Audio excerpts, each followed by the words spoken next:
is what is the maximum resistance which can be made by using 5 resistor each of 5 ohm।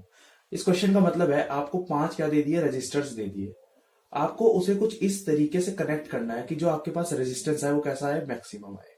ठीक है, अब देखो ये है एनसीईआरटी एग्जाम्पल का क्वेश्चन। इसकी तरह ही क्वेश्चन नंबर 7 भी एक है, वो मैं देखो ये वाला स्लाइड मैंने दे दिया। ठीक है, आपको 5 रेजिस्टर इस तरीके से कनेक्ट करने हैं कि आपको जो रेजिस्टेंस हो कैसा हो, मिनिमम।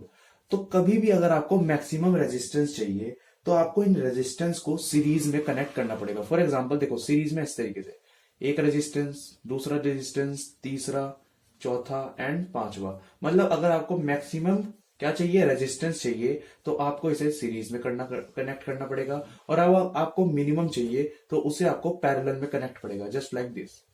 ठीक है, ऐसे नीचे जोड़ दिया, फिर ऐसे एक और, फिर ऐसे एक और, एंड फिर ऐसे एक और। तो ये पैरेलल वाले हो गए। ठीक है, तो इसमें आपको मैक्सिमम मिलेगा, इसमें आपको मिनिमम मिलेगा।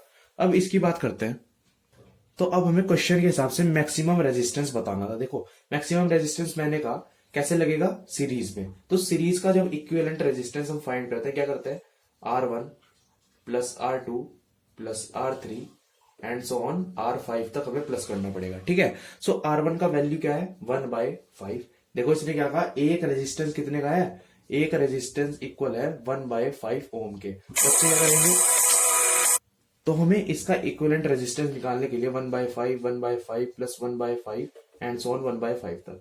जब आप इसका एलसीएम लोगे आ जाएगा 5 और ऊपर भी 5 ही आ जाएगा, ये कॉल आएगा 1 ओम के। ठीक है, तो ये था आपका आंसर।